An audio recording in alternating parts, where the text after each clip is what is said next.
What's going on, guys, gals, and non-binary pals, and welcome to the Nintendo Select Podcast, a weekly Nintendo Switch retrospective and nostalgia podcast where we talk about our favorite Switch memories, hosted by me, Charlie Wacholz.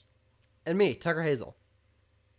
This week, we're taking some time to highlight some of the Nintendo series that didn't get their chance to shine during the Switch's life cycle. And to help us do that, we're joined this week by IGN's database manager, a regular host on Nintendo Voice Chat, and a co-host for the Toadstool Boardroom. Welcome to the show, Logan Plant. Hey, thanks for having me. I'm excited to talk about Super Mario. I don't think there's been enough Mario games on Yeah. Switch, so yeah, let's get into Especially not in the last 12 5 months. games every year. My God. Yeah. So, Logan, for some of the people watching and listening who aren't familiar with your work, tell us a little bit about your role at IGN, your work with Toadstool Boardroom, your stuff on NBC, which I think is probably where most people would know you from. Yeah, for sure. So at IGN, I run our database, which powers our playlist app, which you may have heard of. It's where you can track your libraries of what you're playing, what games you've beat. You can score every game in your library. So I'll plug that. Go install playlist. It's on iOS and Google I remember Play. getting the That was email when people get it. updates for when that was being developed because I was really excited about it. And I would just get the emails like, hey, we're working on it. Hey, it's coming soon. So I know who to blame now. Yeah, so please use it. It's super fun. I love tracking my games with it. And I know that just sounds like a corporate plug, but I used Playlist before I had this job. So I'm super thrilled to be running it because, yeah, I think it's a really I'm fun equally platform. obsessed with that stuff. I That track rules. my games and my collections and everything. Like, it's ridiculous. I spend way too much time doing it. So you and I are two birds of the same feather here. Yeah, absolutely. It's a ton of fun. That's like not half the fun, but it's maybe a quarter of the fun of being into games is tracking. It's way your more than it collection. should That's be. what it's about. Oh, absolutely. Yeah. It's a really fun metagame, yeah. Absolutely. So, and then otherwise, yeah, I do a lot of Nintendo podcasts. I host Toadstool Boardroom every week. That's my own show, which you can find video on YouTube, and then there's audio too. And that's a super fun show where we do really in-depth discussions on everything Nintendo. I'm excited to talk about Nintendo World Championships this upcoming week. A game I actually like more than I Ooh. thought I would. Interesting. It's fun. Okay. My copy's It's still good. coming in the mail. I did Okay. not want the full box copy with all the nonsense. Like, I'm not. What am I going to do with like art cards? Like, I don't need Yeah. that. So someone on eBay was selling just the game in the case. I'm like, good. That's the part I want. I don't want all the other crap. So that's still on the way. Yeah. They should have sold that separately too. Absolutely. I probably would have picked up that. I believe they as did well. in other regions because I was seeing on eBay a lot of like standard edition. It was just the game, like, but it was like Yeah. always like Peggy or whatever in the corner. Like maybe it was sold on its own like overseas, but certainly not here because I would have already had it. I would have already played In it. North America, we always get the raw end of the deal from Yeah. Nintendo Oh my hardware. God. Always.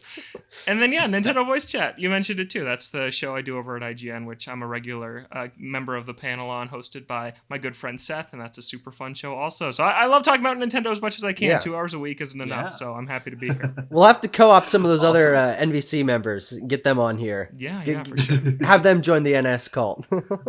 And so I guess for those unfamiliar with your work on NBC, Logan, one of the reasons why I wanted you to be on this episode in particular is because you've been a champion for some of the series that have not had much spotlight on them in the last few years. Stuff like, talking about Star Fox or F-Zero or Kid Icarus. I know, like, for example, you guys with the Toadstool Boardroom community, y'all did a little 3DS server shutdown party in Discord, right? Like that kind of love and dedication and excitement for some of the things that maybe aren't Mario, Zelda, and Pokemon. Yeah. Getting a little bit of love is always fun to talk about.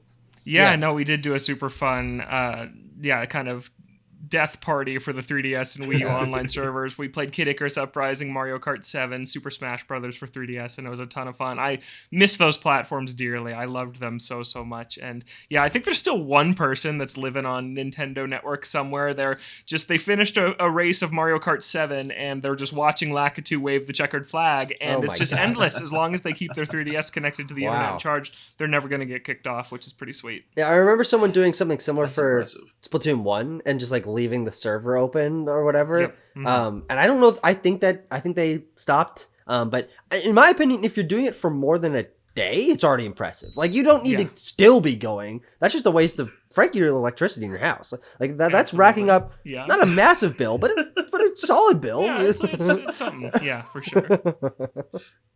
So I guess talking about like games that didn't make it into the Switch era franchise, I should say, there are some games that I think fall in a bit of a gray area, and I see this discussed here and there. Sometimes, we talk about, like, I think F-Zero 99 is a great example of, like, there's definitely some wiggle room as to like whether or not people consider that a new game or a full game or whatever. So I'm curious kind of like to hear what y'all think about some of those games that maybe fall in the gray area with the Switch era stuff that like shows up on NSO, whether that's through like the old games in like the the classic console collections the lack of word for the word escaping me, or things like F-Zero 99. So what are some of those games that like feel like maybe they're missing but aren't completely missing to y'all? Like, I'm curious about that. Well, I think just to set the groundwork for where I was thinking about this conversation when I was just doing some research leading up to this, just like looking back at every Nintendo published game from the previous generations, which IP and which series I feel are meaningful enough to have a comeback or make sense as one-offs. I think that the NSO/virtual console factor of it is a complete non-issue for me. If a game is on NSO, yeah, that game is on NSO, but that game is not represented in the Nintendo Switch modern ecosystem. There are some, like you could argue the fact that Star Fox 2 was made more publicly playable through NSO is more support than that series had seen for a couple years at that point, but most examples of series that are represented solely on NSO, there are definitely a few that are represented through NSO that I think we will certainly bring up, but yeah, it's like Joy Mac Fight is on there, but Joy Mac Fight, like, that's not, like, yeah, okay, it's on Switch, but I don't think NSO even factors into it for me. Yeah, I agree with that. I think that something like, or the legendary Starfy, we just saw them drop that trilogy on the Game Boy Advance Switch Online app. Super cool, by the way. But no, I don't count any of those things either. I totally count something like F-Zero 99, though. That is it's really a new game. Full-fledged, content-packed game that they're still updating almost a year later. Huge. Yeah. I still want kind of a traditional, more single-player focused F-Zero game with 30 new tracks, not just remakes of the Super Nintendo tracks, and 3D graphics, 60 frames a second. Like, I want that F-Zero GX sequel that we've never actually gotten. But F-Zero 99, when it was announced, I was disappointed because I thought this is what F-Zero has been relegated to. But then I played it, and instantly I was sold. And I have 50 hours, I think, in F-Zero 99. Wow. I was playing it earlier this weekend. I play it all the time. It's so good. And yeah, I hope that it's kind of testing the waters for what that franchise can be, because the way they're still updating it so much after, I don't know if you guys remember, they put out that tweet that said, this is it. This is the last update for F-Zero 99. And since they said that, they've done like 2 or 3 more updates for it. So they continue to support this game. They continue to add like the festival mode or new cosmetics to it. I hope that it's more popular than they expected it to be. And maybe they're taking a look over there and saying, hey, maybe we could make an actual retail game that's not bundled in with the subscription and people would show up for it. It's definitely possible. Absolutely. And I think that's an interesting way to look at some of these other games that we are going to be discussing on this show, stuff like Rhythm Heaven or Kid Icarus, where maybe they haven't shown up on the Switch, but like you said, they're maybe testing new approaches. I think we're starting to see, especially in the Switch era, Nintendo taking different approaches to how they publish games, how they price them, how they dole them out, right? We've had a couple games now where Nintendo's just like, hey, we published this like silly little game. Like Good Job is a great example of that, where like that's a Nintendo published title and they just dropped it. It's like $20. Which they also didn't market it, which makes it not feel like a Nintendo title because no one knows about it because they didn't market it. Right, but I'm saying the idea of like, hey, let's take this series, this idea, this general framework, and kind of Kid Icarus Uprising it. Right, we have this old idea, this old setup, this old world. How do we twist it into something completely new and exciting? Yeah, which I think gives me a good segue into like some of those games that are missing. Like what to you guys is the series that is most glaringly absent from the Switch's library?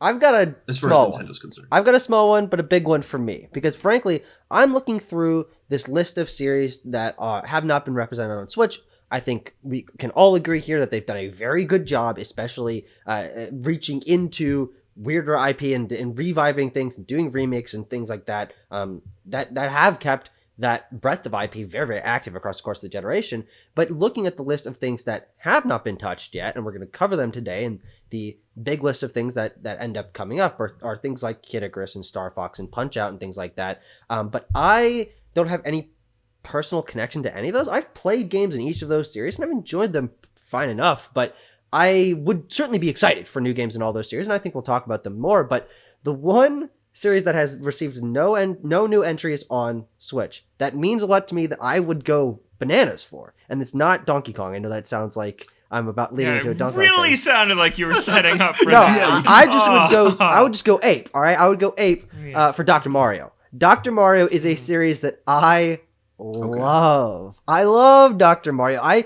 The only game that I've really put a ton of time to on actual NES hardware is my copy of Dr. Mario. And I was one of the only people that was really into Dr. Mario World, which was a mobile game. And I played so much of that game. You were the one? You were the one I was the one guy. I was the one guy, yeah. I almost completed Dr. Mario World. That's a long game. There's a lot of stuff in there. It's a big game. I'm a huge Dr. Mario fan as well, actually. But it's so good. I think that it's unfortunate that Dr. Mario has been missing, because there has actually been a surprisingly large amount of Dr. Mario games over the course of Nintendo's history that people just kind of don't really know about or talk about. There's a one on DSiWare, there's one on WiiWare, there's Dr. Luigi. I believe there was like there was a version of the original on N64 in a collection. Like, they have kept around Dr. Mario and not touching it all in a generation where a wider breadth of games from the biggest to the smallest are coming out. They've kind of avoided that digital only area. I mean, there are some examples of games, especially that come through NSO, the 99 games. Arika's been putting out a bunch of those.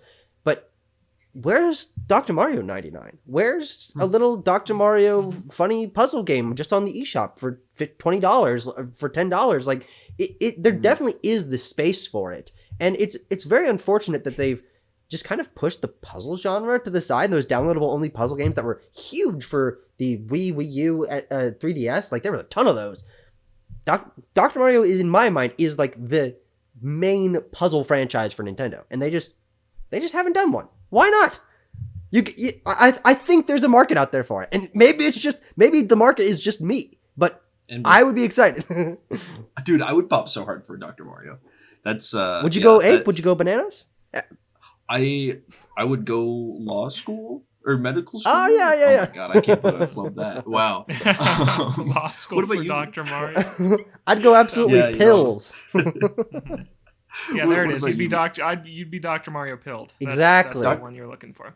Yeah, no, Dr. Mario's awesome. I also love the original NES version. I'm actually kind of bummed it's not in Nintendo World Championships in any form. Tetris isn't there either. Really? There's no really puzzle games in that lineup of games in Nintendo World Championships. But Dr. Mario rules, and I think that I love the Switch library. I think it's hands down the best Nintendo library of all time. I don't even really think it's that close. But I think that if we're missing one big thing from it, that there's some of that, the handheld smaller titles that you were talking about that are just completely missing. And back when we had two pillars, when we had Wii U and 3DS or Wii and DS, we had room for these smaller things. And it just doesn't feel like there's been quite as much of that. There's still some of it, but then sometimes they charge the full $60 for it. And then we're shaking our heads at it for totally different reasons. But no, I totally agree. Something like Pushmo, which had 3 entries on 3DS and is just not here at all. There was one on Wii U, and I thought for sure we would see one on Switch. It just hasn't happened. And I think that that smaller kind of budget title, puzzly, pick up and play thing is missing. Dr. Mario's a great example of that. Yeah. And I was definitely also thinking about Pushmo when I was thinking about those downloadable only titles. Yeah. It's bizarre because Box Boy got a game on Switch. No one talks about it or remembers it, but it happened, and I played that game.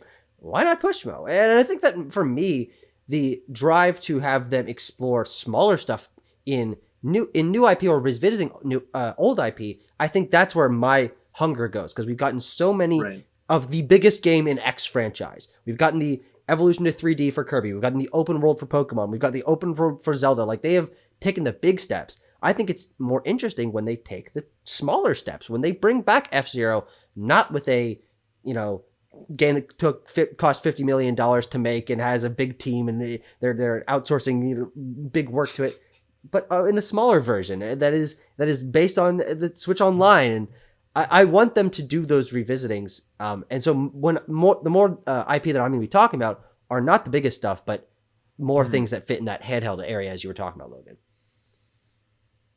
What about you, Charlie? I do like that approach, because I think, again, another thing that we've seen Nintendo kind of play with in the Wii U, 3DS, and Switch eras is that they're like here and there licensing things out. They're bringing on third-party developers as increasingly involved partners with like Koei Tecmo and Bandai Namco and stuff like that. And then on top of that, doing the very occasional Cadence of Hyrule treatment for things, or having exclusive content in certain games. And I think that those smaller games, stuff like a Pushmo, where like we know what that is. The people who are going to be buying a Switch today do not know what that is, right? Yeah. But having that opportunity for an indie developer or someone maybe from outside of Nintendo to say, hey, I had this idea for this game in this series, it can become an indie hit because these other games that are similar, with a similar vibe, a similar approach, a similar kind of creativity, could be a hit on Switch or whatever happens next, right? Well, I mean, that vacuum. Sorry, yeah. Isn't it a shame that Cadence of Hyrule thing only happened once? Yeah. That was going to be a regular thing. Wow, Nintendo's going to give Zelda and Metroid and Mario to indie devs and see what they make, and then they just did it the one time. I really thought that was going to happen more often. I'm so curious to hear about the story of that game, its development, and kind of its tale, right? Because like I feel like there must be some kind of like Square Enix Final Fantasy VII Rebirth isn't selling enough copies kind of like mentality with that game to like keep Nintendo from signing other people onto it, because it has been I think more than half of the Switch's life cycle since that announcement happened. Oh, easily. But they can count 2019. That was 2018, 2019. Yeah, that's a long time. Yeah. I feel like if it was a hit in the way that Nintendo needed it to be to justify doing more of that, we would probably know, right? Maybe. Yeah. But I also think that what they have shown is that they aren't confident in putting solid effort into supporting that smaller downloadable to only title market. They've done a few. We've talked about a couple of them here. But I think it's more propensity towards staying away from that, maybe to sort of recenter their efforts on things that are going to be selling million plus copies rather than a couple 100,000. Like I assume most of the downloadable only eShop games on like 3DS. So there's no way that those games were selling millions and millions of copies. So I think it's just kind of like a resource management thing for them. And not, I think that Cadence of Hyrule was a profitable venture for them. Not only is Crypt of the Necrodancer a very successful game and IP in its own right, but obviously Zelda. I don't think it's that reason, but we can all agree it's like, well, they should have just tried again. I want to clarify. Let me clarify. I'm not out here saying I know the sales numbers of Cadence of Hyrule or anything like that, but I feel like knowing how sometimes safe Nintendo's been, and again, like there are a lot of these beloved franchises that have not made it onto Switch because Nintendo, like we joked earlier, wants to put out 5 or 6 Mario games every year, right? Like that. Like you said, it's poor resource management. It sucks up the air.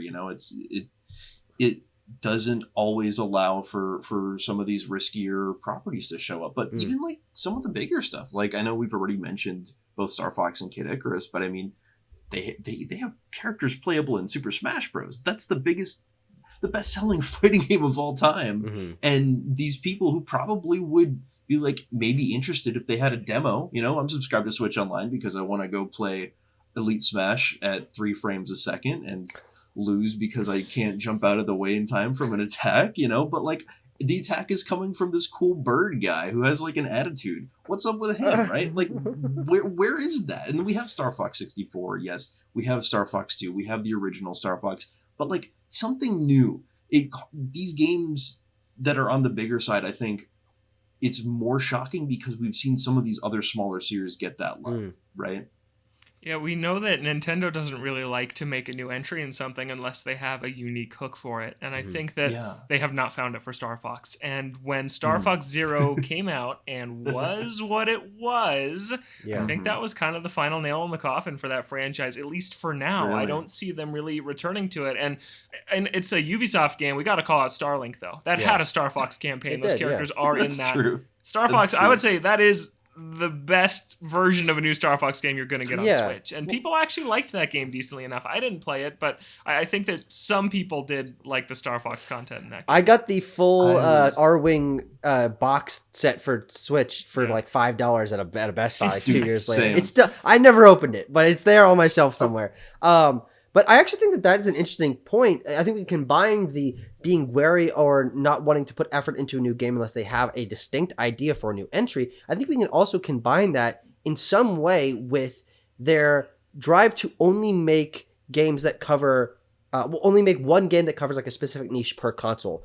They don't like making multiple entries on the large scale, multiple entries in each franchise on one any given system, and we don't really see them do that many games in similar genres on the same system. They have their online shooter, they have their fighting game, they have their open world game, they have their strategy game. They're not really overlapping, and I actually think that Star Fox, honestly, it might be because Starlink was that, and obviously they did put some effort into that, and we're collaborating with Ubisoft through that process. And it could be that in their minds, they're like, they already got a Star Fox game on Switch. This is flying around in space, shooting. It's not an on-rail shooter, but it is similar camera angle and things, and that's the kind of game that people would want out of a modern Star Fox game, is flying around big planets, flying up into space, customizing your ship. We got that. And so I actually think Starlink might actually be the nail in the coffin for Star Fox that we're talking about, of why we actually haven't gotten a new Star Fox game. But I think Star Fox is the one that, in my mind, is most ripe for that next bump. What we've seen a lot of in this Switch generation is taking a B, C, D tier IP and giving it the biggest treatment it has ever received, biggest marketing push it's ever received, and almost always that has coincided with the most sales that series has ever received. And Star Fox, I think, as I said, I think it's primed for that. I think it's got the character, it's got the world, it's also got the genre, as I'm talking about, being different from other Nintendo IP for there to be, hopefully next gen, but a big Star Fox push. And especially because that's also one that is primed and ready for cross-media content. You've got your characters, you got a big space soap opera, nonsense, funny characters, cool ships. I mean, a TV show, some shorts, a movie, like there is potential in Star Fox, and so I think it's coming. And we got that cool, like, kind of cel-shaded animation short for Star Fox Zero right around when that game came out. That was so cool. So, like, stylish too. Yeah. Honestly, yeah. It's either that or the peppy level where you just keep saying do a barrel roll over and over again every time you do a barrel roll, which maybe not good, but is certainly charming. I'm such a Star Fox hater. I think that series peaked on the 64 and has not been good since. Well, I think everyone I think that they just keep chasing it, and it's frustrating to me that every time a new Star Fox game did come out, it was basically just Star Fox 64, with the exception of things like Star Fox Adventures or Star Fox Guard. Whenever it was a mainline Star Fox game, they were just trying to make 64 again, and then they did make 64 again on 3DS. It's all they do. And then Zero was also 64. Yeah, exactly. Yeah, that series is creatively bankrupt, and I don't want it to come back. I don't want Nintendo to put the resources on that game, honestly, at all. That is one I say leave it dead. I think that its time as a 2-hour long arcade on-rail shooter. It's come and gone. Some indie devs can tackle it, and they are. There's some Star Fox clones out there. And I just think Nintendo's time is better spent elsewhere now. I don't know how you reinvent Star Fox in a meaningful way. And they don't either, clearly. Yeah. That's a great point. Sorry, Star Fox fans. So what are some of those games that you do think Nintendo should invest in that we haven't discussed yet? Yeah, I thought we were heading there with going ape and bananas, but it's Donkey Kong. Come on. Donkey Kong has been so ridiculously underserved on Switch. And I know we have Tropical Freeze. We're getting Returns HD. It's not the same. Come on. No, how is there not a new game? It's crazy to me that there's not a new Donkey Kong game. Tropical Freeze just passed its 10-year anniversary. Yeah, which is this bonkers. year is the 30th anniversary of the first Donkey Kong Country. Yeah.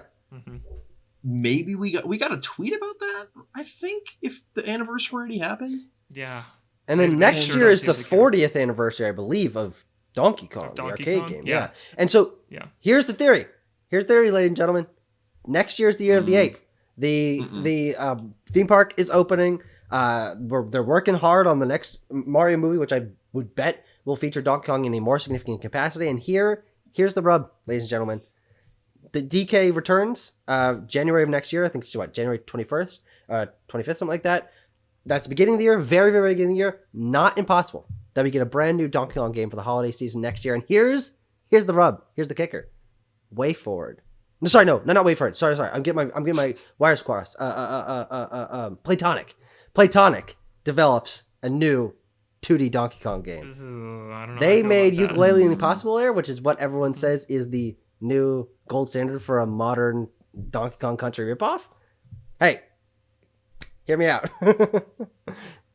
Yeah, I mean, to me, the gold standard of a new Donkey Kong Country game is Tropical Freeze. I know, yes. Still. I mean, since the series has not had a new entry in a decade, but yes.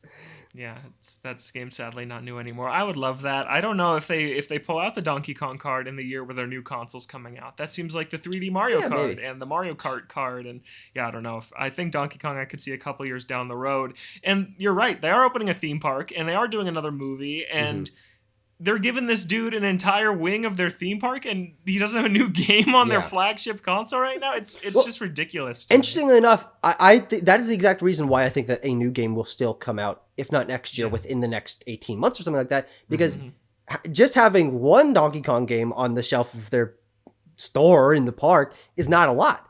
I mean, even if it'd be ridiculous doing, they're doing a remake and then a new game 8 months later, that they want multiple games for people to walk in the store and see a wall of different Donkey Kong merchandise. I wouldn't be surprised if maybe this is just still a Switch 1 game.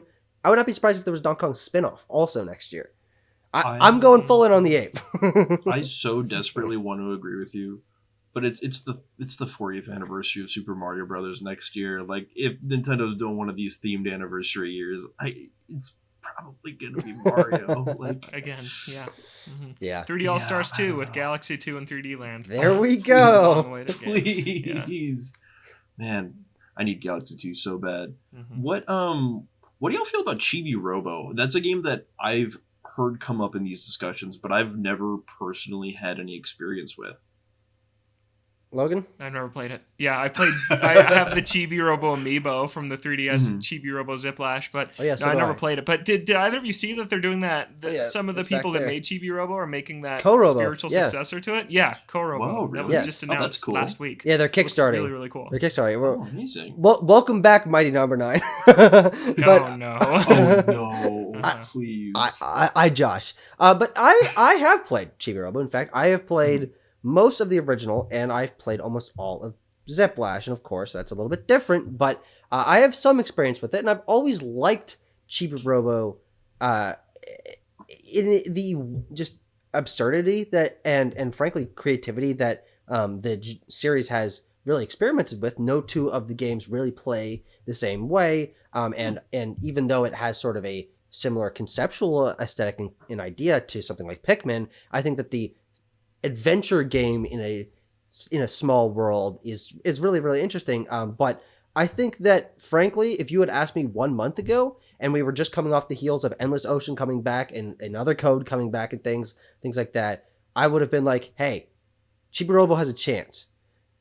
But with Co-Robo being announced like 5 days ago as the time of recording, Chibi Robo does not have a chance. Those people would be involved in the making of a new game if they were making a new game. They're not making a new game.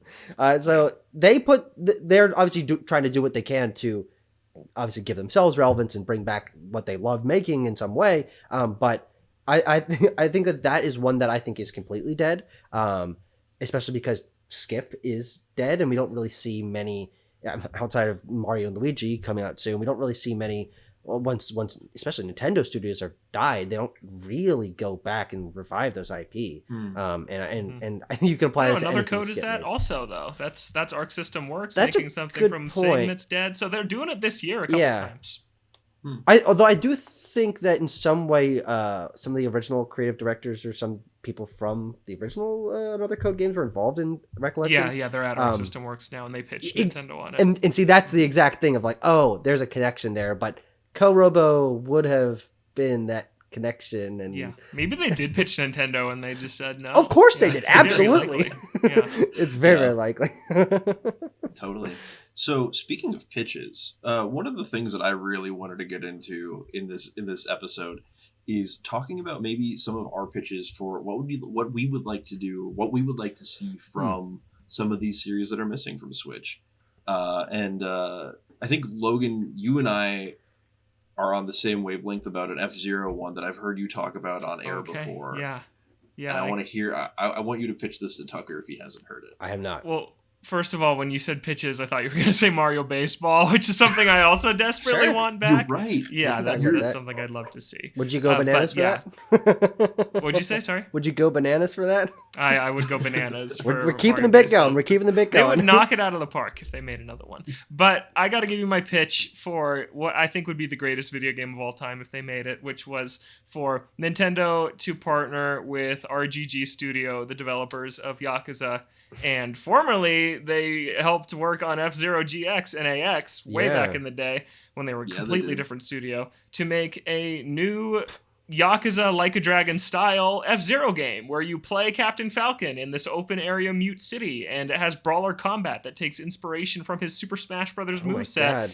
And then baked in, it also has the F-Zero racing that you all know and love. And I think that it's just such a good fit. Nintendo doesn't really have a series like that. This could be a play for a more mature market. It is just it's a match made in heaven, I think, for a new F-Zero game. To have Captain Falcon walking around using his heat moves, his Falcon punches, and then getting in the car and doing a bunch of races with some sort of seedy underworld bounty hunter story all tied into it. It's the dream game. They have to do this. It's like World Tour in Street Fighter 6. Oh my gosh, I don't like that. That is one of the worst things I've ever played in my life. I hate that so much. And I think the wild thing about this too is like even the personality of like Captain Falcon, the character, and F-Zero, the series, fits so well into that idea too. With the Yakuza, absolutely. Like thinking about it gives me chills because I love F-Zero so much, and I love that idea of like, hey, Captain Falcon's this like goofy, flamboyant character, like the only like.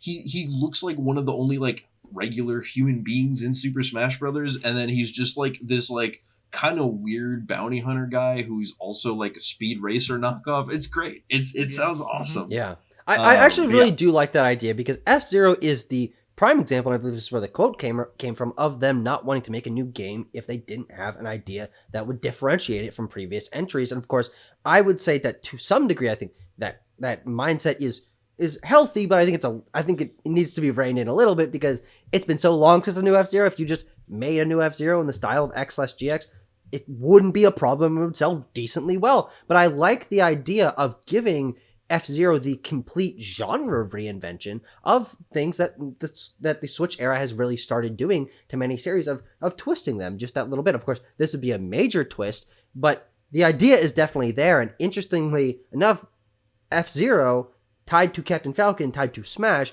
is where that series is actually its most relevant / popular, is because Captain Falcon's in Smash, and people know him as a fighting game character with punches and kicks and stuff, and that has never happened in the games, especially on gameplay wise. And so I like the idea of ground up reinventing it, and my mind jumped to another thing that RGG does very well, and the Yakuza games do very well, is the mini games and the side modes, and I love the idea of maybe not having like a full-on racing mode, like a full, basically F-Zero racing game in there, beautiful graphics, big worlds, all of that. But the idea of having him like he like goes to these seedy underground sort of things, and he does like toy car racing, like the little car mini games in Mario Odyssey, like little things like that that tie it back to racing, or maybe he can go and bet on like horse races or something ridiculous like that, to where it still is racing. Horse races in Mute City. I think that all organic life besides humans are dead. I think they're gone. Yeah, that was that. I can't even imagine like a horse in F-Zero. Like I'm trying to picture, like every time I think of that, it's just like a horse driving one of the F-Zero racers. Yeah, that I could see. Yeah, man with a horse head, like MC Horus from Everybody Want to Switch. Absolutely, which is right back there. That is a crossover. That is a crossover waiting to happen. No, the real crossover, and we're gonna do a deep cut here. Is MC Horus and Horse Off Course, which is a character from Pocket Card Jockey, the 3DS solitaire game. Yeah, that's the combo we're really looking for. Is this your pitch? Is this like a dating? Oh yeah, absolutely. Yeah, between the two, yeah. Two of my favorite characters, two of my favorite games. Yeah, totally. I wanted to talk a little bit about a series that I think is primed for a totally not reinvention. But it's actually very surprising that they have not put it on Switch at all. And that is the Art Academy series. Art Academy is a totally niche, but like it's a Nintendo series that is very much of the era of Wii and DS, where they were just doing things to have software where people could do things on their systems, draw, learn. They have flash focus, like they really went all in, especially in touch generations. And Art Academy stuck around. There was a couple Art Academy games on 3DS. There was one on Wii U. They supported that for a while, and especially with the Switch having a capacitive touchscreen, it's really, really strange that Art Academy was never revisited. And I don't know if it was the most recent one, but last generation they did a Pokemon Art Academy, and so it shows that they were, at least at the time, interested in making that IP and the idea of drawing on Nintendo hardware something that could reach more of an audience, because obviously Pokemon is much more popular than Art Academy. And so why there was never either just an Art Academy game on Switch, or a Mario Art Academy, or a Zelda Art Academy, or something like that, it is kind of beyond me. I'm not actually familiar enough with the series to know who the developer was and if there's any history there that might make that difficult, but it's weird. Like, they have the IP, and a drawing game on Switch published by Nintendo would, especially if it happened early in the system's life cycle, that would have done decently well. But they've just, again, that probably would have been a downloadable only title, so maybe that's why they didn't go that way. Yeah, it's interesting that Super Mario Maker 2 was never as fun to make levels on, and it's because that touchscreen, you needed to either use your finger or buy a special stylus that had the little nub on the end that kind of imitates the texture of a finger. Maybe that's why you don't have that same stylus as you had on DS, 3DS, and Wii U to make drawing seamless like that. Maybe it's as simple as that.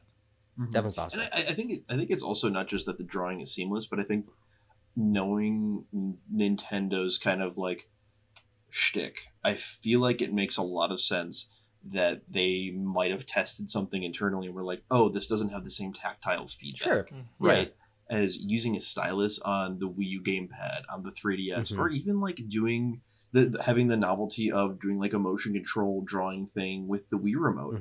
I think all of those had a novelty and something tactile and something innately satisfying to them in tandem in a way that I don't really think it does on Switch. And Logan, like you mentioned, Mario Maker 2 just not being as fun as Mario Maker 1 because it lacked some of that. And obviously some of it was also just it didn't have as much personality, in my opinion. But also because it doesn't have that nice click when you tap a screen with a stylus. You know what I mean?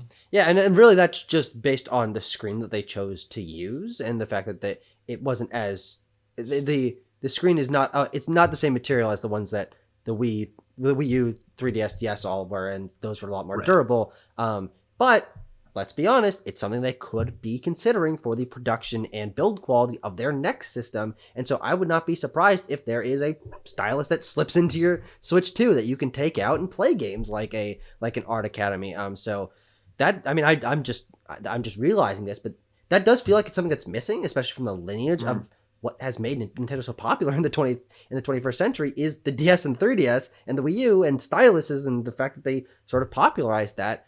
It's very possible that comes back, and then games end up reflecting that. A Mario Maker 3 might feel a lot better on a screen that's a little bit tougher, and they have a stylus that slips into the top of your Switch.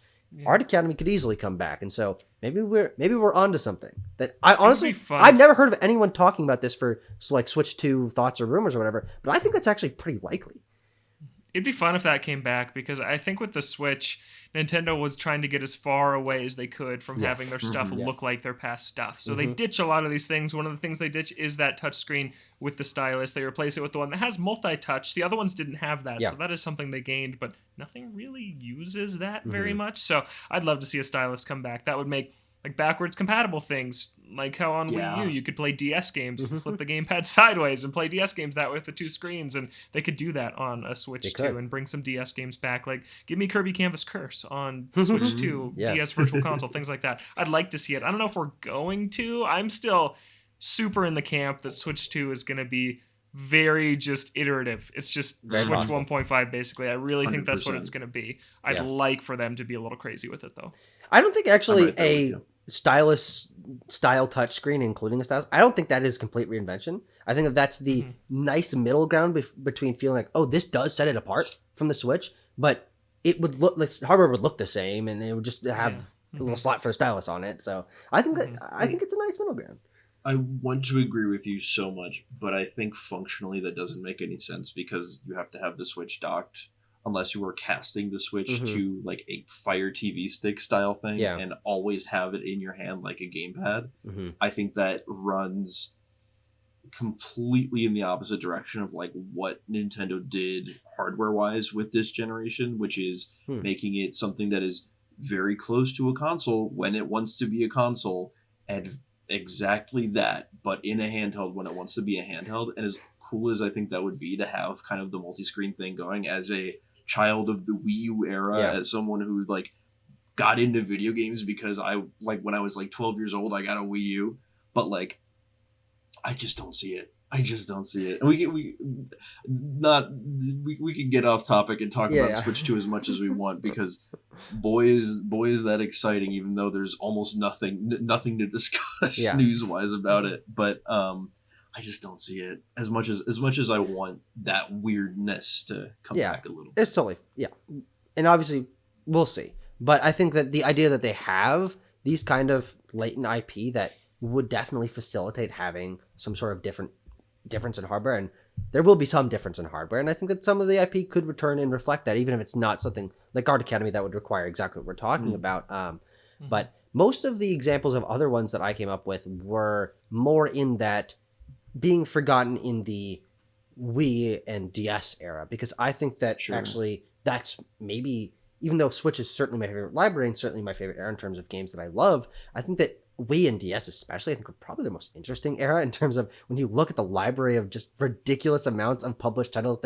They got random teams and Japanese exclusive games, and there's like learn English and cook French food, and like they just went completely bonkers with it. I'm not advocating for a return to that specifically, but I do think that they have shown some propensity this generation to keeping their Blue Ocean software somewhat alive. Ring Fit Adventure, obviously very, very popular. Nintendo Labo, kind of its own thing, but even bringing back Big Brain Academy after being dead for 10 years, and bringing back a Brain Age as Dr. Kawashima's brain training for Nintendo Switch, not exclusive to Japan and the EU, but not the US. Yeah, what in the world is that? Why? That is the strangest thing ever that they didn't give us that. But I think the Switch is at a perfect place where there is so much quote-unquote hardcore software available for this that I do think that the next generation, if they want to continue to expand their possible audience and recapture people, expanding back into that blue ocean, I think is probably pretty important for them. And so I was thinking about things like Nintendogs, I think, is the prime example of something that they could easily revisit and expand. My idea was always Nintendo Pets. Just have it be all sorts of pets. Build your own little aquarium. Play with ferrets that are running around. You know, they did Nintendogs plus Cats with the launch of the 3DS, but that was well over a decade ago at this point. And especially how quiet the team that used to develop those games, which is EPD9, the Mario Kart team, how quiet they've been. I don't think it's impossible that launch window next system, a Nintendogs spiritual successor or a continuation of that series, reaching back into that blue ocean and reviving that IP, I think that's actually pretty likely. That is wild.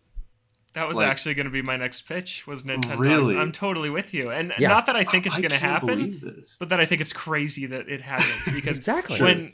When Nintendo Switch Sports was announced on Toadstool Boardroom, I got into a debate with one of my co-hosts, and I said, this is easily going to sell 10 million. And he said, no way. I ended up being right. It did. Absolutely, it crossed 10 million. Nintendogs is another one. If they announced it, that is a massive seller. That is going to bring so many people that had the originals on DS. They were huge. It was such a huge casual play, and the Switch makes so much sense for it because you can take your dog on the go with you in Nintendogs. It's crazy to me that one hasn't come back. And I think it's a 5+ million seller. Really? Especially if the next Switch has some like near field communication stuff like Street Pass, which I think is possible to come back if they want to boost the social function of the next system.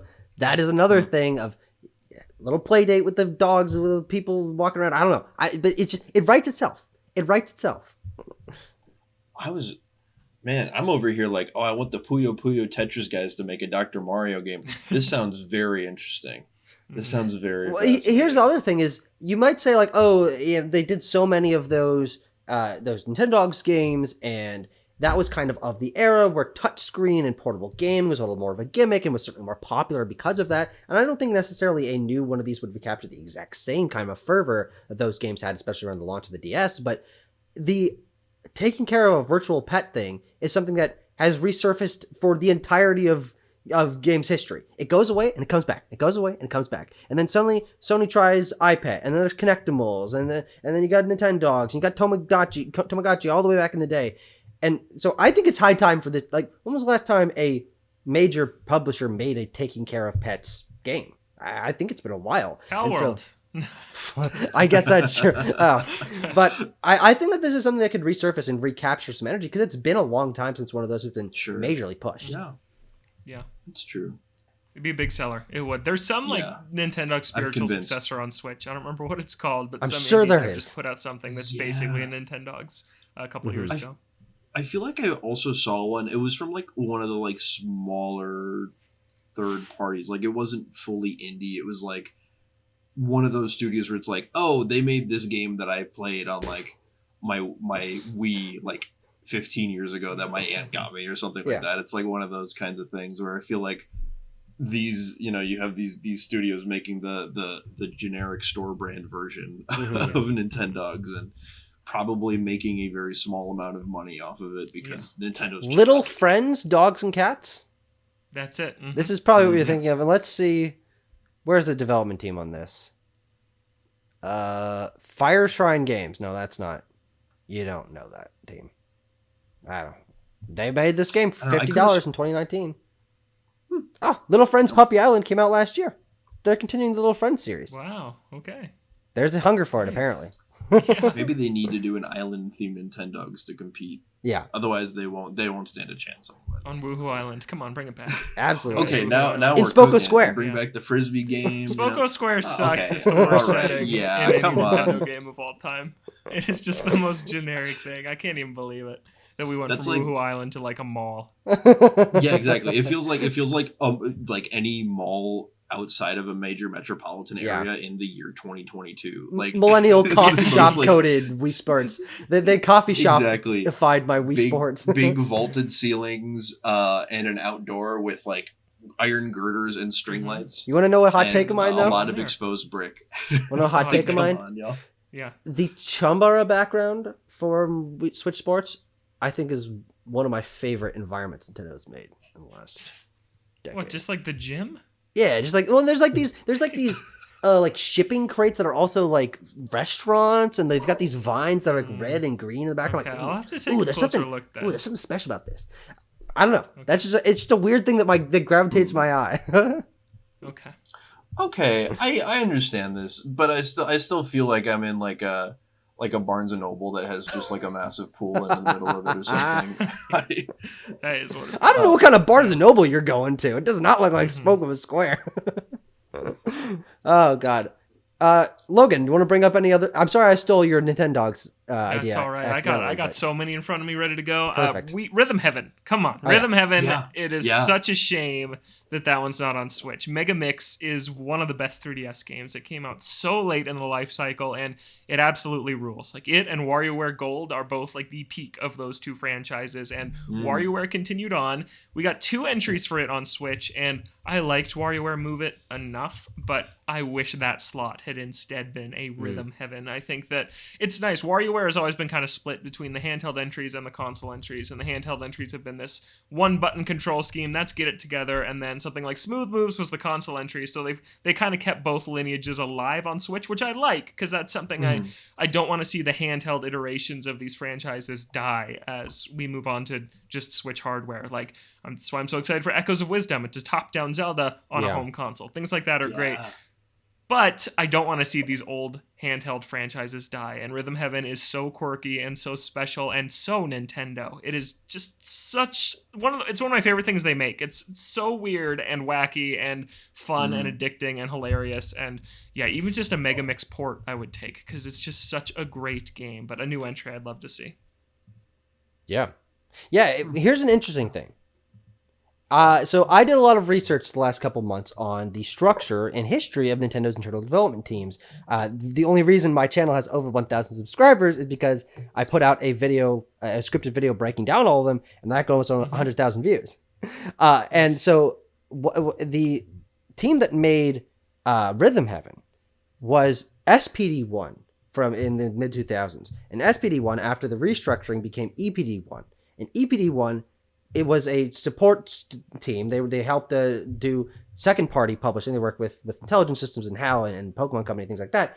But EPD1 has not been credited on a game in 4 years, I think. 5 years? What was the last one? Sword and Shield, I think. So yeah, for like 5 years.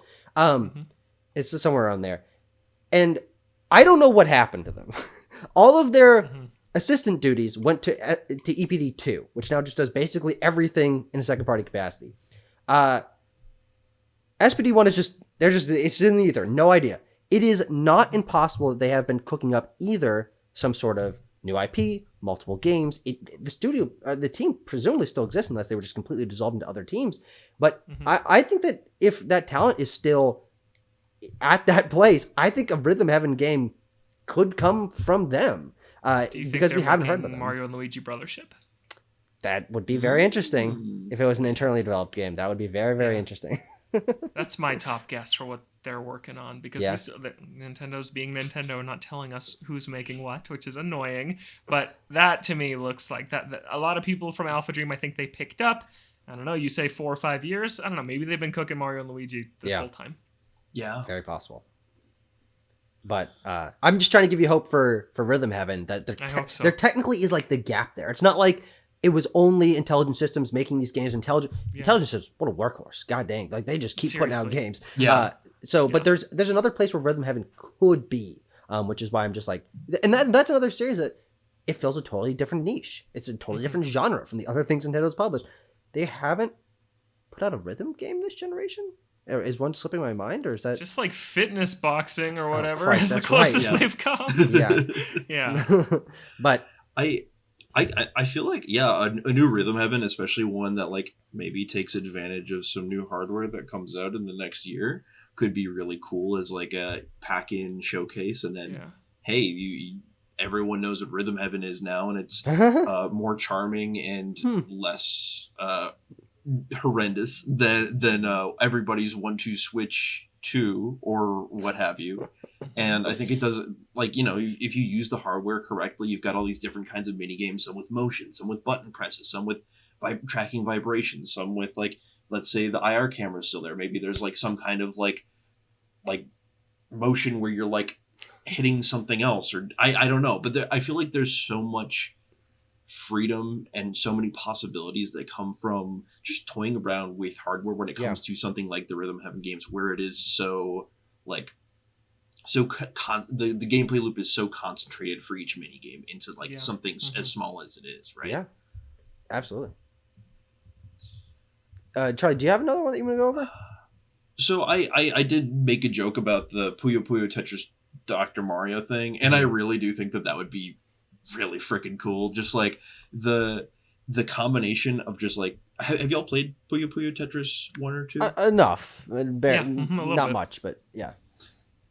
I think Puyo Puyo Tetris 2 is like one of the best party games out there right now, especially like it does a really good job of doing like, oh, we have Tetris, we have Puyo Puyo, and then we have like a ton of insane shit. Just like, hey, we're going to do Puyo Puyo pieces and Tetris pieces in the same well. We're going to have like things where they switch in between them every like 10 seconds or something like that. And just a lot of like creative twists and switches on what works within those formulas. And I could very easily see like a Dr. Mario Fever Party or Dr. Mario No Chill or something. I don't know. I'm trying to think of some pun based on the theme from the original game, but y'all get what I'm hitting at. Like, I really think that formula of like any well-based video game has a lot of flexibility to it. Yeah. And as we saw with Dr. Mario World, maybe that wasn't the greatest direction for that series to go in, but it's still recognizably Dr. Mario. And I think that series isn't so precious that you can't like really play with it and stretch it out into something completely new and do like a party game experience with it. Well, here's my pitch. Especially, I heard you talking about like, okay, mixing up the gameplay, introducing different styles. We're throwing things out there. Nintendo, hire this guy, all right? Dr. Wario. And it's just a puzzle game that is just like always trying to mess with you. The mechanics change up. Ooh. Wario comes on the board and pushes things out of the way. Like there's little traps and obstacles and little funny boogers and farts and stuff. Like I hire this guy. I'm an infinite well of ideas. And then Dr. Waluigi a few years later. You've got it. You've got your sequel lined up already. I've always thought that there's an untapped well of reinventing Mario series with, instead of the word Mario, it's Wario. And so you get, of course, we've gotten Wario 2D platformers. We've gotten a Wario 3D platformer. But I always thought, like, just where's a Wario Party? But it's like weird and like gross and like they're messing with you all the time. That doesn't sound fun. Yeah, who's going to Dr. Wario? What kind of patience is he? You just mentioned Wario though. Wario's actually on my short list. Wario Land. Yeah, Wario Land. Yeah, that is another one that I love that I want to come back. That's the team that my headcanon is they should make the next. WayForward is a team that I think that they should make the next Wario Land, or like a remake of like Shake It or something like that. Yeah, that'd be great. Wario Land is awesome, and there's Pizza Tower, there's Anton Blast, there's some other games out there that are trying to capture that spirit, but I want to see Nintendo do it again. And Wario Land is so cool. I love getting to the end of the level, that timer starts, and you have to get out all the way, backtrack the way that you came. It's such a cool mechanic and a cool idea, and Shake It's really good. It's a good game, and we've only had one 3D Wario platformer ever back on the GameCube. It's just so weird. That Wario World? That's developed by Treasure. The people that made Ikaruga made Wario World, and it is not weird. Very good. I do not like that weird game. No, I don't love it that much either, but I love that it exists. It's a weird Wario 3D platformer. If you're thinking Ikaruga, get that out of your head. It's just a 3D platformer. It's a 3D platformer. I don't know how Ikaruga... Yeah. Wait a minute. It's just a bizarre thing that happened. Okay. But Wario World, I mean... That's probably not going to come back. I mean, Treasure is ostensibly dead, and no one cares about WarioWare. But that is something that, again, I think that they have kind of underserved the 3D platforming market on Switch. I mean, there have been a couple. I think that Odyssey and Forgotten Land are two of the best games that they've done this whole generation. But throw another 3D platformer from Nintendo in the ring, make it Wario themed, have it be modernized a little bit, and not in the way that Wario World reflects just a weird era from Nintendo. I mean, there's actually quite a bit of IP that I was looking through that I feel of two minds. And we're not going to go in depth on any of these, but I just want to pitch this as just sort of a general conversation as we're wrapping up here. The Nintendo IP that feel like they're one-offs. Like, no, there's no way they're going to bring that back. But I also think that you could levy, like 2 years ago, you could have levied this exact same thing at Endless Ocean, at Another Code, at Famicom Detective Club. These are things that, like, no, why would they bring back Famicom Detective Club? That's not going to sell any copies. It's not a genre people care about. No one has any reverence for that franchise. And those games hadn't been localized. But I think about games like, we're really going sicko mode here. Okay, we're like Odama. You think about like Eternal Darkness, Joy Mac Fight. Like, these are things like, no, they're not going to do that, but they might. We got Another Code back. Like, they totally might. And it's just like a weird place to be in where it's like almost nothing is sacred anymore. Yeah, Mother 3 is the only thing they're never going to do. That's the one you can cross off. Everything else is on the table. And yeah, it would be cool to see them do some stuff like that. Hotel Dusk it's Another Code's sister series. I want them to bring those back. I think it's very possible. Awesome. I think it's very possible that's exactly what Arc System Works is working on right now. Yeah, I really hope you're right. Another team that they worked with recently that I think might be working on another game that we just talked about, I think Arte Piazza, the developers of the Super Mario RPG remake, might be making a game in the same art style remake of Earthbound. Ooh, I don't know how I'd feel about that. I don't like that art style. I'm full of ideas. I didn't like the Super Mario RPG remake that much. I'm going to be honest. I wasn't that interested. Yeah. But I did at the start, and then it kind of wore off on me compared to like Thousand Year Door, which was just spectacular. Chef's kiss, start to finish. Well, Charlie, any more? I had one. Okay. and I've lost it. Oh. Um, Do we want to do friend coded, and if it comes back? Oh to yeah, you? yeah. It was a purely like stupid non-answer, but Keita Takahashi's Pushmo Robo, and you're just a chibi Robo, but you're pushing things off of things. All right. I What think that would be what fun. the heck? Sure, why not? He's like he makes the funny games. I know where he you makes make funny funny things happen. Yeah. And what's funnier than pushing things off of tables to cause chaos? That's obscene. Yeah, I don't know why that popped into my head. But it really felt worth saying.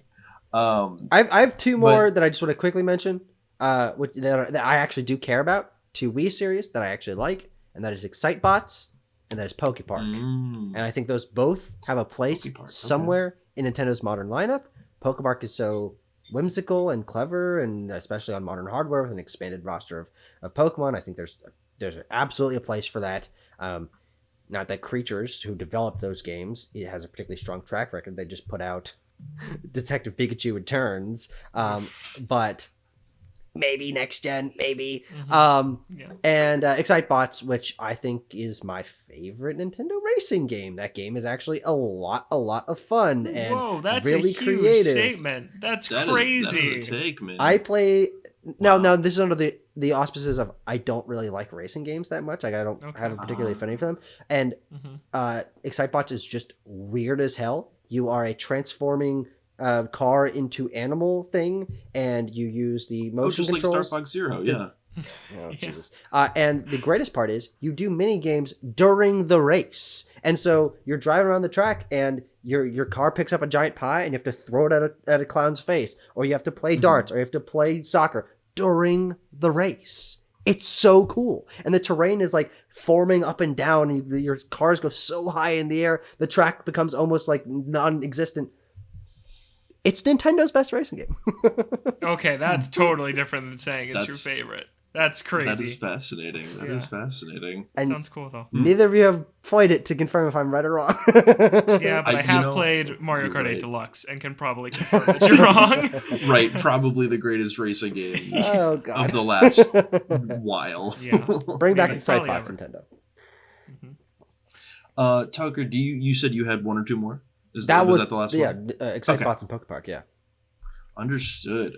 Well, I think that leaves us down to our community engagement section of the show, friend coded, as some of y'all know. And did you have any to pull from the Discord, Tucker? I do. Yes. Let's see. Our friend Pixie from the server says, I don't think Punch-Out has been revisited, but I suppose it's because Nintendo thinks ARMS filled the void. What do you guys think about that? Potential podcast, Jesus. The potential of Punch-Out coming back, and if you think that Nintendo thinks that ARMS fills that niche. As we've established, You go first. This podcast. I'll think on it. This podcast is a safe space for ARMS fans. ARMS is not as good as Punch-Out. It is not. Hey, Crucially, take that like back. Punch-Out is This is no longer a safe space for ARMS fans. one of the most criminally underrated NES, and Super Punch-Out is one of the most criminally underrated Super Nintendo games. Those games rule. I love the Punch-Out games, and I was waiting till someone brought it up to say that I want a Punch-Out Souls-like so bad. A Punch-Out Souls-like would be so cool. Think about the control scheme of a Souls-like.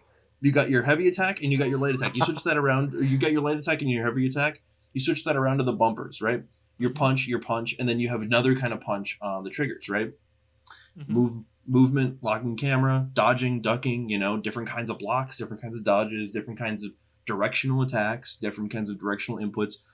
Punch-Out is like has the DNA of a FromSoft Souls-like game already. Like you are memorizing patterns, you are dodging it with very, very strict precision. Facing you are bosses. striking weak points. Yeah, and it's all boss based. Yeah, that's interesting. And You're also selling me on that gives you a new way to reinvent the series by instead course. of just restricting it to like the 2-dimension, the weird like kind of multiplanar 2.5D kind of situation.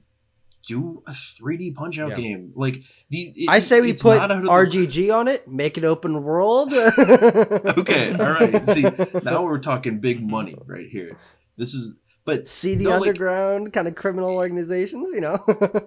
it Sounds just good. boggles the mind that like this game is this series is so popular as the Souls games are, and Nintendo and have been for a while now. I mean, Bloodborne is almost 10 years old, which is wild to think about, and Nintendo doesn't really have anything like that, which is, you know, I mean, Zelda almost like touches on that with certain like combat in 3D sometimes Yeah. when it wants to, but like realistically, I think Punch Out is so ideologically close to what a FromSoft game is already that it fits so perfectly to that. So I think Nintendo likes making games that feel good to control, and Souls likes don't intentionally. They intentionally feel terrible, in my opinion, and I don't think Nintendo likes that. And you're absolutely correct, Logan, which, you know, I played a demo of Black Myth Wukong, which is like a little bit more of a character action game than it is a Souls game, but I think it proved to me that like you can still accomplish a Souls game without feeling slow and clunky and honestly kind of terrible, even if it is deliberate. Yeah, but Punch-Out's awesome. No, I agree. I think the whole series is great. I loved the Wii revival also. As for if ARMS fills the niche, I don't know if they think of it that way, because No. Punch-Out's not a fighting game, it's a puzzle game. It just is. And ARMS is a competitive fighting game, and I think that they just don't see Punch-Out as a big thing worth bringing back right now. Maybe they will at some point. I don't think this is one I'd write off as dead forever. I could see them bringing Punch-Out back in some capacity, and I don't think ARMS is the reason it's not here this generation. I just think it's not time to yet. Yeah. Yeah, and Next Level has found their home as the Luigi's Mansion studio, which now sells 10 plus million copies. So they're not going back to Punch Out. They're not going back to Punch Out. Just wait for phase 3 of the Universal Mario Cinematic Universe when Little Mac steps through a warp pipe. Punch Out was there's an Easter egg for Punch Out in the Mario Captain movie. Olimar. What's There's up? a Punch Out Easter egg in the Mario movie. I believe it's like alongside ice climbers and wrecking. No, I mean, there's a ton of there's a ton you're right. of those Yeah. Easter eggs in the Mario movie. Another one here from the community comes from my friend Adam Hurd, who says, I know we do have Donkey Kong games on the Switch, but I've been really shocked at the lack of original Donkey Kong games. We have a port and a remake with another port coming. What is he talking about, port and a remake? Mario vs. Donkey Kong, which I count as a Donkey Kong game, probably. Yeah. Fair enough. But he plays Mario. All right, we'll have to we'll litigate this later. He says, we hit Donkey Kong's 40th anniversary in 2021, and I thought that was the perfect opportunity to announce or release it. That's not true. 40th anniversary in 2021?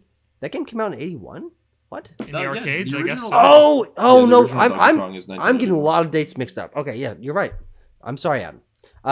Whoa, I just had that one's crazy. They had the perfect opportunity to announce or release something DK based, but nothing. DK hit 40 in 2021 with nothing but a port of a 2014 game. It's been 10 years at this point since the last original DK game, and nothing but another port on the horizon. I'm not sure whether it's because Mario's default for 2D platformers or whether Nintendo just doesn't have any DK relevant ideas, but it surprises me that one of Nintendo's more recognizable franchises has literally nothing new to show for an entire generation. And yeah, obviously we touched on this a little bit earlier. I think I'm obviously of the opinion that I think quite a bit is coming for Donkey Kong, but I also think that Donkey Kong spin-offs are some of the more interesting forgotten corners of Nintendo's history that would be very interesting to see them bring back. I mean, they even haven't gone Bring back the bongos. And yeah, those are back there as well. But I would even say that they could just start with the basics and put King of Swing on NSO. Why is that not on NSO yet? Like there even are some things that they have. The Donkey Kong Land games, I don't even think are on Game Boy. No, they're not. The Country Trilogy is on Super Nintendo, so it's not like they haven't done anything. But especially for spin-offs and the weirder side games, Donkey Kong has an extensive history of spin-offs, but no one knows about them and no one cares. And it would be very interesting to see them try and bring that back. Yeah, I agree. I think that also another reason, look at what Donkey Kong Studio is doing right now. It's retro. They're making Metroid Prime 4, right? They made the last two that were great. They've been very, very busy for the last several years making something that we're still waiting on. So I think that there's probably a Donkey Kong internally. It's time for a Donkey Kong to be made internally. And then there was Donkey Kong Freedom, that project from the Skylanders team that was canceled that looked like it probably would have been amazing if it had ever come to fruition. So, and Donkey Kong, I don't know, it's not forgotten. It's just like hasn't worked out for several reasons this generation. I think it's going to happen though. as soon as I next year, actually- like you were saying. I actually just got a Facebook message from my uncle who works at Nintendo, and he says that Donkey Kong Grand Prix is coming out next year. Oh It's gonna be wow, a okay. Switch When's 2 Star launch Fox Grand title. Prix? No, it doesn't exist. Okay. It got retooled. Cool. Do you have any more from the Discord? Well, one thing I think we could go a little bit more into is Earthbound. Andrew, my friend Andrew says, or just mentions Earthbound. And then the reason why I wanted to bring this up, I think Earthbound is a special scenario in that this is one of the few Nintendo IP that is based on the creation and artistic vision of mostly a single guy. Shigesato Itoi. It's his creation of the Earthbound trilogy, or the Mother trilogy, as we even say. And so I feel like that is one that is very unlikely to be revisited outside of just I think a remake is possible. But I don't think that Earthbound will ever receive a revival because I don't think Nintendo looks at it in the same way as they do other things that are IP with characters and worlds and spin-offs. Earthbound's not the same. So well, I think the interesting thing about Earthbound is like, yes, there are all these jokes, all these Earthbound fans have never actually played Earthbound, that kind of thing. But like Earthbound really does have like a massive cachet. It does have like a big fandom, whether or not the people we're using the word massive very, very, very loosely here. Very, very vocal. Like I say this compared to some of these other series that we've talked about, right? I mean, I love F-Zero. We all love F-Zero. I'd be willing to bet that an Earthbound related announcement would get a bigger pop and a bigger reaction, probably make more money than an F-Zero related one. And I would wager the same for Star Fox, Kid Icarus, Rhythm Heaven, Pushmo, like Chibi. I could go down the whole list. I really think that because of obviously because of how Earthbound and Undertale are kind of intrinsically linked in a lot of ways. Yeah. And how kind of Earthbound has had this resurgence because of a lot of different factors at play. It's kind of become this cult hit. And it's the same reason why we're seeing like the Katamari ports on Switch be so successful, to beat the dead horse of talking about Katamari on every single episode of this podcast. It's the kind of quirky, endearing, distinct thing that has its imitators and has its impact within the people who know what they're doing, the people who it is the game developer's game in a lot of ways. But then that's kind of almost reversed on itself because of the ways that fandom and gaming discussions work on the internet, I think, where I think an Earthbound announcement would genuinely be a very big deal. Well, obviously, yes. Yeah. As someone who doesn't really consider, I've played like maybe a third, if that, of Earthbound, and I like Undertale, I guess, even though I know that's not the same thing, again, intrinsically linked, but like I don't know. I just think that series has more cachet than I think Nintendo is going to understand for a very long time. Yeah. And the only logical solution is give the IP to Toby Fox when he's done with Deltarune and make the weirdest sicko indie Earthbound Toby Fox humor game, sell a bajillion copies. Yeah, that would go. I mean, that would be. I mean, that honestly has the potential to be like genuinely an all-time great game because he's he understands that idea deeply, and he would reinvent it with the sense of humor the series has, but put his own spin on it, and he knows how to reinvent gameplay and things. So, I mean, that'd be a dream game. I love Undertale. I have no connection to Earthbound, but if there's any solution, it's to do exactly that. You both have to play Earthbound. Oh my goodness, it's one of the all-time greats. It seriously is. It's. I love that game so much. I have finished it a couple times, and no, it's amazing. And I think that if anything's going to happen, it's going to be a remake of that. I think that that is the one thing they could probably get Itoi to sign off on. They could get him to agree to do that, and some other team would totally handle it, and they would probably be a very straight remake, much like Super Mario RPG was, which is why your pick of our Piazza making it is not a bad call at all. I think I don't know if it's going going to happen, but I never thought a Super Mario RPG remake would happen. course. To me, they're on the same True. level. Yeah. Like, it's crazy that they did that, and this would be of an equivalent level of crazy. Yeah. So why not? I think it could be huge, and I don't think it would necessarily mean, oh, hey, we're going to make a new Earthbound after we remake it. I think it's just, hey, we did this. It's here. Just like Thousand Year Door. There's going to be new Paper Marios, but I mean, like, hey, this is a game you've been begging for forever. We did it. Stop yelling at us. Yes. And I think they could do that Yes, with Earthbound. exactly. Yeah, it's funny, you know, I feel like whenever like the discussion around remakes in general comes up, it's always like, oh, like a lot of AAA studios especially will do these projects to like teach these teams how to like make a game in this series. And Nintendo's just like, no, we just thought it would be funny. Like there's just no rhyme or reason to it. We need to release a 5th Mario game this summer. Yeah. Like, Yeah. it's always something other than the thing you would expect from any other publisher. Mm-hmm. Do you have any from Twitter? Yeah, we have one from Joe Richards, the perennial friend-coded appearer. Scruffy. I think Joe at Scrufftail on Twitter may be the only perennial friend-coded guest. But they say it's surprising to Whip see yourself the into franchise shape, that everyone else. Come on. Yeah, Keep come up. on. Right in. What's wrong with you? But they say it's surprising to see the franchises that haven't made the jump, despite how broad the library is. Chibi Robo feels like a topical one. I feel like that game definitely has potential. And Kid Icarus deserves time in the sun too. Uprising is one of the very best 3DS games. Uprising still stands. Yeah, that was as a one really of the most... good pun, by the way. I don't know if it was intentional, but Icarus in the sun, nicely done. Oh, Christ. You're so right. I don't think it was intentional, but yeah. But they continued to say Uprising still stands as one of the most impressive games on the 3DS and was limited by hardware. Remastering that as a shooter with gyro aiming and twin stick controls would be bliss. Hand cramps were a big issue. Or a new game. That series has so much untapped potential. I didn't even think about gyro aiming, but yeah, that would make that game really sing.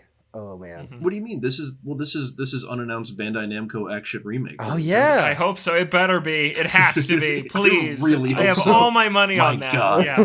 It's one of the all-time great Nintendo games in my opinion that's just held back. 100%. What I think is so exciting about entering this next generation is Nintendo has pretty quietly built up a stable of new teams that they've never worked with before, or that could be handling remakes or revivals of a lot of the IP we're talking about. It is teams like working with Arte Piazza for the first time, and Tantalus for the first time, and Forever Entertainment, and Arc System Works, and Studio 2 and Studio S, right? I think that's what they're called, being formed from the ground up to work on Nintendo games.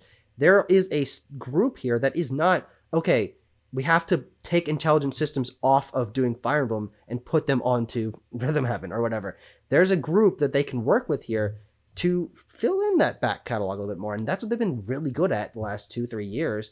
And I really don't see that stopping, because I think they've seen massive success with really low effort or low input investments, working with a small team that has like pretty low overhead. They're mostly in Japan, and just putting them on a game that's going to sell a couple million copies. But I think that we're going to really start to see things fill out over the course of the next couple of years. I've thrown out a lot of different ideas, but it's how they've managed to, I think, really figure out development and surviving in an industry where nobody else really seems to have it figured out, is partnering with those other people. And Nintendo has not always had this steady trickle of games. The Wii U era, they struggled mightily transitioning to developing in HD for the first time, while also supporting 2 platforms and consolidating to one platform and handing these IP off to all the studios you just mentioned for the first time, or some returners like Mercury Steam is the current stewards of Metroid, and they're doing an amazing job over there. Like it's they've really figured it out, because the Zelda team, they're going to make Zelda, and then when that's done, they're going to make the next one. That's just how games work now. And it's really smart to have these other studios tackle these smaller, low-lift projects. You can complain if Donkey Kong is $60. I hear you, but it's keeping them alive, and I think that's a good thing. So they'll continue to have the money to make things like the next Zelda, the next Mario, things like that we all want. Yeah, and the exciting thing about watching these teams sort of blossom and start their journeys is you can look back at examples of teams like Mercury Steam, where they started as they worked on a couple things, but they didn't work particularly high profile, and then they make Samus Returns, and that's pretty interesting. They have a Castlevania lineage, and then they make the first new 2D Metroid in 20 years. And so you can track this lineage of So, okay, Mages made the remakes of Famicom Tech Club. Now they're making the first new Famicom Tech Club in 40 years. Like, there are these little crumbs and trails you can track of. We're on a really exciting path right now, and I think Nintendo's diversification and trying to really just make every year sort of stand on its own of a good group of games, even if it's just totally reaching into back catalogs and pulling out Endless Ocean, and pulling out remakes of all these games. And NST, Nintendo Software Technology, their team in the US, are the ones that made both F-Zero 989 and Mario vs. Donkey Kong. Absolutely, they're working on more things. Maybe a new F-Zero game. Maybe a new Mario vs. Donkey Kong game. Maybe a new IP. What's EPD1 working on? What's EPD6, I think, also hasn't put out anything in a long time. Like, there are so many holes. And so, God, we're in such an interesting time right now. I'm such a nerd for this. I think about this stuff all the time, man. Yeah, that's awesome. Oh, I got that energy out. Well, I think that wraps up our friend-coded segment. Thank you so much to everyone who wrote in with their takes on stuff that they wish made it onto the Switch. And before we all log off for the evening, Logan, could you tell the good people where to find you on the internet? Yeah, you can find me on Twitter. I still call it that, be on the right side of history, at Logan J. Plant. And find me on Nintendo Voice Chat every Thursday, or every Friday, sorry, on IGN, and Toadstool Boardroom every Thursday on our own channels and on podcast services. And thanks for having me. This was super fun. Yeah, thanks so much for joining us. And you guys can all find links to everything that Logan mentioned in the description, as well as links to Tucker and my various social media accounts. And yeah, thank you all very much for watching. We'll see you guys next week. Peace out. Bye.